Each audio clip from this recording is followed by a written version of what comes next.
Hi hello welcome to news 8 Telugu channel. This is Paritala Murthy. ముందుగా నా ఈ రివ్యూస్ ఆదరిస్తున్న మీ అందరికీ కూడా పేరు పేరున కృతజ్ఞతలు తెలుపుకుంటున్నా.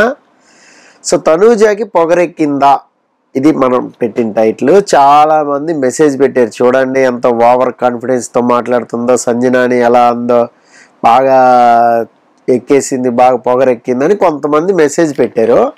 సో మనం రివ్యూలోకి వెళ్దాం, దాన్ని బట్టి మనం డీటెయిల్గా మాట్లాడుకుందాం. ఫస్ట్ తనూజ రాణి అయిన తర్వాత సో అక్కడ ఫన్, ఇమానియల్ ఫన్ అనేది చేశాడు. అదైతే అసలు మనోడు ఛాన్స్ దొరికినప్పుడల్లా భలే ఉపయోగించుకుంటాడు అబ్బా. ఏదైనా కూడా పంచ్ వేయడం కానీ, కామెడీ చేయడం కానీ, స్పాంటినిటీ అంటారు కదా, అది భలే వస్తుంది ఇమానియల్కి. దానికి మాత్రం ఇమానియల్కి మనం 100కి 200 మార్కులు వేసేయచ్చు. అసలు అంత బాగా ఫన్ ఎంటర్టైన్ అనేది చేస్తాడు. అసలు అంటే ఒక హెల్దీ కామెడీ ఉంటుంది, అంటే మరి చీప్గా లేదంటే బి గ్రేడ్ జోకులతో అట్లా ఉండదు. హెల్దీగా చక్కగా సెటరికల్గా ఉంటుంది అనమాట కామెడీ. అందుకని బాగా నచ్చుతుంది, అందరికి కూడా యాక్సెప్టబుల్గా ఉంటుంది. సో నెక్స్ట్ ఏంటంటే అవి కట్అవుట్స్ పెట్టారు ముగ్గురి కూడా, రాణులిద్దరి రాజీ పెట్టంగానే. సో వీళ్ళకి అర్థమైంది ఏంటంటే అమ్మా ఇదేదో సపోర్టింగ్ గేమ్ లాగానే ఉందని ముందు అనుకున్నారు. ఇక్కడ ఇది ఎందుకు చెప్తున్నా అంటే, రీతు అక్కడ చాలా బాధపడింది ఫస్ట్. అబ్బా నాకు ఇంట్లో సపోర్ట్ దొరకదు కదా, సో మనం ఈసారి కూడా కెప్టెన్ అవ్వలేమే అని అక్కడ ఇమ్మాన్యుయల్తో బాధపడుతూ ఒక డైలాగ్ వేసింది. ఏంటంటే తనూజాకి బయట ఓటింగ్ ఉంది, అందుకని తను సేవ్ అవుతుంది ఖచ్చితంగా, బట్ నేను మాత్రం ఇమ్యూనిటీ కావాలి, సేవ్ అవ్వలేను. ఇక్కడ వెరీ క్లియర్ దట్ తనూజాకి బాగా ఓటింగ్ పడుతుందని. సో లోపలికి వచ్చిన వాళ్ళు ఎవరైతే ఉన్నారో, బయటికి వెళ్ళి లోపలికి వచ్చిన వాళ్ళు ఎవరైతే ఉన్నారో, ఫైర్ స్టామ్ వాళ్ళు కానీ, తర్వాత ఎలిమినేట్ అయిపోయి వచ్చిన భరణి కానీ, శ్రీజ కానీ, వీళ్ళు ఖచ్చితంగా చెప్పేశారు కుండ బద్దలు కొట్టినట్టు. సో తనూజ గ్రాఫ్ ఈ రేంజ్లో ఉంది, ఆ నెక్స్ట్ కళ్యాణ్, ఆ నెక్స్ట్ మరి ఇమాన్యుయల్ది మనం చూడలేదు కదా, రాలేదు కదా అని ఇలా చెప్పుండొచ్చు. సో అందుకని చెప్పి ఇమాన్యుయల్తో వెళ్ళి మొరబెట్టుకుంటుంది రీతు. లేదు నాకు ఇమ్యూనిటీ కావాలబ్బా, ఇమ్యూనిటీ లేకపోతే నెక్స్ట్ వీక్ చాలా క్రిటికల్ అయిపోతుంది, ఏదో ఒక రీజన్తో ఎవరో ఒకళ్ళు ఏదో ఒకటి చేసేస్తారు అంటే. దీన్ని బట్టి, ఈ డైలాగ్ని బట్టి మీరు అర్థం చేసుకోవచ్చు బయట తనూజాకి ఓటింగ్ ఎక్కువ ఉంది, తనూజాకి బాగా ఉంది అనేది లోపల ఉన్న అందరికీ తెలుసు. అందుకనే మీకు కప్పుకి దగ్గరగా ఎవరున్నారు అంటే అందరు తనూజానే ఎందుకు పెట్టారు. Note this point. అంటే ఇక్కడ మాకు తెలుసు ఎవరికి ఏం జరుగుతుంది బయట, చాలా ఈజీగా గెస్ చేస్తున్నారు అక్కడ ఆడియన్స్ని బట్టి. యాక్చువల్గా 100కి 100% వచ్చింది సుమన్కి, రైట్? మరి అలాంటప్పుడు మరి సుమన్ని పెట్టాలి కదా కప్పుకి చేరువులు అని, ఎందుకు పెట్టలేదు? సో ఇక్కడ ఏంటంటే వెరీ క్లియర్, లోపలికి వెళ్ళిన వాళ్ళు చాలా తేటతెల్లంగా మొత్తం చెప్పారు అనమాట, కళ్ళకి కట్టినట్టుగా. సో ఇక్కడ దీన్ని బట్టి తను విన్నరని తనూజ కూడా తెలుసు, అందుకనే మేబీ ఏమన్నా యాటిట్యూడ్ చూపిస్తుందా అనేది ఇక్కడ క్వశ్చన్ మార్క్ అనమాట.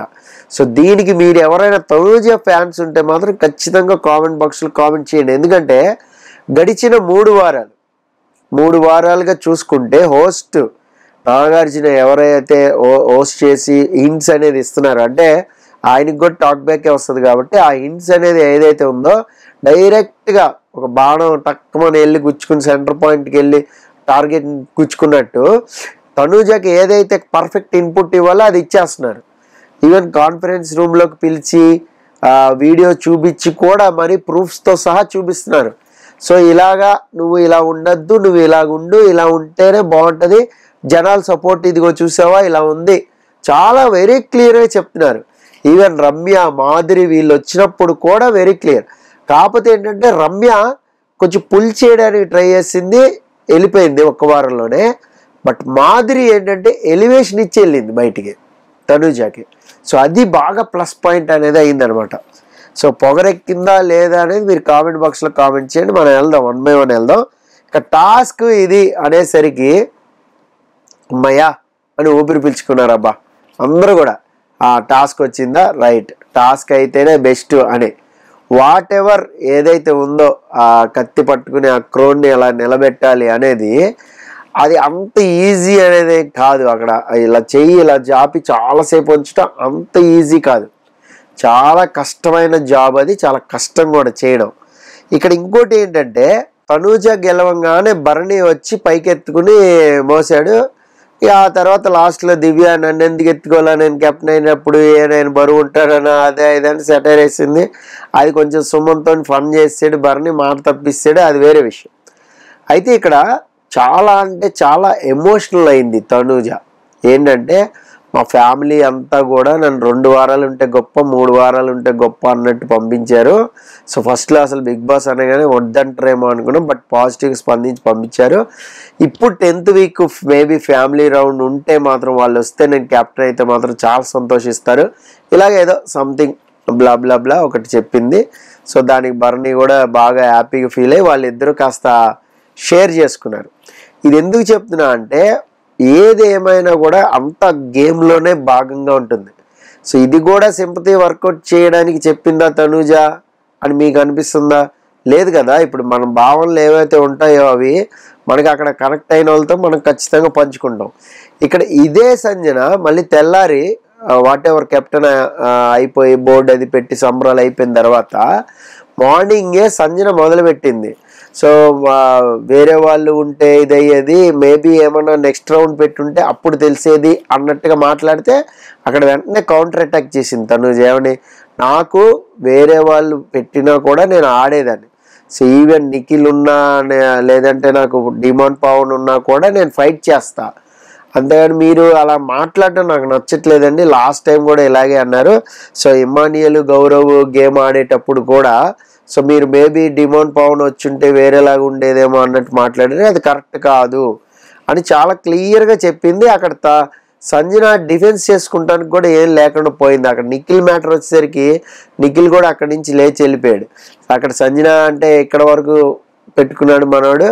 ఆ తర్వాత సంజన వెళ్ళింది ఇమానియల్తో చెప్పింది, కాస్త చూడు కోపం వచ్చినట్టుంది నిఖిల్ కంటే, మనోడు వచ్చి కామెడీగా నిఖిల్ని అట్లా కాదులే ఇట్లా కాదులే అని అట్లా మేనేజ్ చేసాడు అనమాట. సో మనోడు ఇది సంజన తరఫున వకాల్తా పుచ్చుకొని మేనేజ్ చేయడం అనేది ఇది 5వ సారి 6వ సారి హౌస్లో. సంజన ఏదో ఒకటి ఎవరో ఒకరిని అంటాం, ఈయన వెళ్ళి ఆ ప్యాచప్ వర్క్ చేయడం, మళ్ళీ వాళ్ళిద్దరిని కలవడం, ఇదే సరిపోతుంది మనోడికి. తెలియకుండానే ఇంటర్నల్గా ఇది ఒక స్క్రీన్ ప్లే లాగా అయిపోయింది అనమాట హౌస్లో. సో మీరు ఎవరైనా నోటీస్ చేశారు లేదా కానీ. సో నెక్స్ట్ ఇమ్ము రాయబారి అనుకోండి. నెక్స్ట్ ఫ్యామిలీ రౌండ్, ఏదైతే ఫ్యామిలీ రౌండ్ కాదు ఫొటోస్, చైల్డ్హుడ్ ఫొటోస్ అవి వచ్చాయి. సో ఇది చిల్డ్రన్ డే స్పెషల్గా మేబీ డిజైన్ చేసి ఉండొచ్చు బిగ్ బాస్. సో వాళ్ళ పాత ఫొటోస్ అవి తీసుకుని రావడం, చిన్నప్పటి ఫోటోలు, ఆ సిచ్యువేషన్ చెప్పడం అనేది జరిగింది. ఇక్కడ నాకు హార్ట్ టచింగ్గా అనిపించింది ఎవరిది అంటే కళ్యాణ్ది. సో కళ్యాణ్ది చాలా హార్ట్ టచింగ్ అనిపించింది. ఎందుకంటే తను దూరంగా పెరగడం, సో తల్లిదండ్రుల దగ్గర లేను నేను, ఆ భావం నాకు ఇప్పటికీ ఉండిపోయిందంట. అంటే అంత చిన్న వయసులో సో మీకు ఆ ఎఫెక్షన్ చూడండి, అది మిస్ అయిపోయారు. ఏదైతే పేరెంటింగ్ ఉంటుందో అది మిస్ అయితే చాలా బాధగా ఉంటుంది. ఇక ఇమానియల్ది డిఫరెంట్ కేటగిరీ, ఎందుకంటే పేరెంట్స్తో ఉన్నాడు, కష్టాలు పడి పెరగడం అనేది అది ఆల్మోస్ట్ చాలామంది లైఫ్లో ఉండేది. సో అందరి లైఫ్లో ఉంటుంది. ఇప్పుడు నా లైఫ్ తీసుకున్నా కూడా అలాగే ఉంటుంది. ఇమోనియల్ ఎలాగ ఉందో యాజిటీస్ అలాగే ఉంటుంది నాది కూడా. సో అయితే ఏంటంటే ఇక్కడ సెల్ఫ్ మేడ్ పీపుల్ ఉంటారు కొంతమంది చిన్నప్పుడే. సో సందర్భం వచ్చింది కాబట్టి చెప్తున్నాం, ఇది బిగ్ బాస్ అనాలిసిస్ కాదు. సెల్ఫ్ మేడ్ పీపుల్ ఎలా ఉంటారంటే పేరెంట్స్ యొక్క కష్టాన్ని స్టార్టింగ్ చిన్నప్పుడే తెలుసుకుంటారు. వాళ్ళు అంత మెచ్యూరిటీ ఉంటుంది వాళ్ళకి. వాళ్ళకి అనుగుణంగా సో వాళ్ళ కాళ్ళ మీద వాళ్ళు నిలబడాలని సో వాళ్ళు ఏదో ఒక చిన్న పని చేసుకుంటూ, చదువుకుంటూ, టైం మేనేజ్మెంట్ చేసుకుంటూ, సెల్ఫ్ మేడింగ్ అనమాట ఇదంతా కూడా. వాళ్ళ హోంవర్క్లు వాళ్ళే చేసుకుంటూ అంతా కూడా ఉంటుంది. వాళ్ళు ఎప్పటికీ కూడా చనిపోయే వరకు కూడా టిల్ ఎండ్ వరకు కూడా పోరాడుతూనే ఉంటారు. ఎంత డబ్బు వచ్చినా సరే, ఎంత పేరు వచ్చినా, ఫేమ్ వచ్చినా సరే, సో వాళ్ళు సర్వైవింగ్ కోసం పోరాడుతూనే ఉంటారు. అంటే మనకు వచ్చింది సరిపోయింది అని ఉండదు. సో ఇంకోటి చేయాలి, ఇంకోటి ఏదైనా చేయాలి. ఇది సెల్ఫ్ మేడ్ పీపుల్ ఉంటారు. వాళ్ళు మలుచుకుంటారు అనమాట. ఇప్పుడు సపోజ్ టెక్స్ట్ బుక్ లేదనుకోండి, ఇప్పుడు నన్ను తీసుకుంటే చిన్నప్పుడు టెక్స్ట్ బుక్ ఒకటి లేకపోతే నేను టెక్స్ట్ బుక్ మొత్తం రాసేవాడిని నోట్స్లో, పేజీలు పాఠం. సో ఒక పాఠాన్ని రాసేసుకునేవాడిని, నోట్స్ అంతా రాసుకుని టెక్స్ట్ బుక్లా చేసేవాడిని దాన్ని బుక్లో. అది కూడా ఏంటి, క్యాలెండర్ వెనకాల వైట్ పేపర్స్ ఉంటాయి మీకు అప్పట్లో, పెద్ద క్యాలెండర్లు వచ్చాయి. అవన్నీ కట్ చేసి నీట్గా ఒక నోట్బుక్లా కుట్టుకునేవాళ్ళం. దబ్బలం తీసుకుని అంటే ఇది ఎందుకు చెప్తున్నా అంటే ఈ సెల్ఫ్ మేడ్ పీపుల్ ఎవరైతే ఉంటారో వాళ్ళు నిరంతరం పోరాడుతూనే ఉంటారు జీవితంతో. సో మీరు కూడా సో మీ పిల్లలకి సొంతంగా బతకడం అనేది నేర్పుతారని చెప్తున్నా. సో ఇప్పుడు ఏంటంటే ప్యాంపరింగ్ ఎక్కువైపోయింది, ప్రతి విషయం వాళ్ళకి ఏదంటే అది చాయిస్, ఇది కావాలి డాడీ ఇది కావాలంటే వెంటనే ఇచ్చేయడం, 12 ఏళ్ళకి 13 ఏళ్ళకి బండి ఇచ్చి పంపించేయడం రోడ్ల మీదకి అయిపోతుంది. సో అలా కాదు కదా, మనం సైకిల్ తొక్కడం నేర్పించాలి, అలాగే వాళ్ళకి కష్టం నేర్పించాలి, నడవడం నేర్పించాలి. 18 ఏళ్ళు వచ్చాకే బండి ఇవ్వండి. సో 13, 12 ఏళ్ళకి బండి ఇస్తే మెచ్యూరిటీ ఉండదు, అని వెళ్ళిపోతూ ఉంటారు.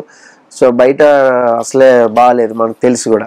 సో అపార్ట్ ఫ్రమ్ దట్ అది పక్కన పెడితే ఇంకా బిగ్ బాస్ హౌస్లో ఈ రకంగా వాళ్ళ చైల్డ్హుడ్ గురించి మాట్లాడుకోవడం, ఫొటోస్ వెనకాల ఉన్న మెమరీస్ గురించి తెలుసుకోవడం అనేది చాలా బాగుంది.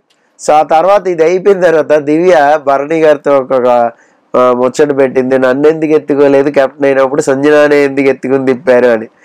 అంటే నేను బరువేనా అదేనా ఇదేనా అని. సో దాని తర్వాత ఇమానియల్ నాకు అగ్గి ఇవ్వలేదు అన్నప్పుడు, ఇది కెప్టెన్ అయిన తర్వాత నేను ఇస్తా అన్నప్పుడు ఇమానియల్ పడి దొరలేడు. ఆ ఫన్ చూడండి భలే తీసుకుంటాడు. అలాగే లాస్ట్లో కూడా సో ప్రజల తిరుగుబాటు బాగా నచ్చింది నాకు, లగ్జరీ బడ్జెట్ ఇస్తున్నా అంటే క్రికెట్ ఆడేటప్పుడు కూడా ఫన్నే. దాని తర్వాత కూడా రీతుని పట్టుకుని నువ్వు రాని అసలు అద్దా ఇద్దా అని సో మస్తు ఫన్ చేశాడు. ఎపిసోడ్ అయితే చాలా బాగా నచ్చింది. ఎందుకంటే అక్కడ వాట్ ఎవర్ టాస్క్ ఎవరైతే ఆడారో, ఎవరైతే ముందుకు వెళ్తున్నారో వాళ్ళు సో కప్పుకి దగ్గరగా వెళ్తున్నారు కొంతమంది. అలాగే ఇమానియల్ కానీ మిగతా వాళ్ళు కానీ, సుమన్ శెట్టి కానీ, అలాగే వేరే వాళ్ళు కానీ టాప్ 5కి దగ్గరగా కొంతమంది వెళ్తున్నారు. కొంతమంది గ్రాఫ్ కూడా మారే అవకాశం ఉంది, మనం ఇదే గ్రాఫ్ ఉంటుందని చెప్పలేం. ఇప్పుడు కళ్యాణ్ చూడండి టక్క 3 వారాలు గ్రాఫ్ పెంచుకుంటే వెళ్ళాడు. సో చెప్పలేం, టఫ్ ఫైట్ ఏదైనా జరగచ్చు. ఫినాలేలో ఇంకా 4 వారాలు ఉంది కాబట్టి సో ఎవరు ఎలాగైనా మారచ్చు అనమాట. మరి చూద్దాం ఏం జరుగుతుంది ఏంటి అనేది. మీకు నిజంగా తనూజాకి ఏమైనా హెడ్ వెయిట్ పెరిగిందా, పొగరెక్కిందా కెప్టెన్ అయినందుకు అని మీకు అనిపిస్తే కామెంట్ బాక్స్లో మస్ట్గా కామెంట్ చేయండి. కామెంట్ చేస్తే నేను కామెంట్స్ అని చదువుతున్నా. సో ఎస్టర్డే నా వీడియోకి సూపర్ కామెంట్స్ చేశారు, అన్నీ చదివాను కూడా. సో కామెంట్ అయితే మస్ట్గా చేయండి. This is Paritala Murthy signing off. By by.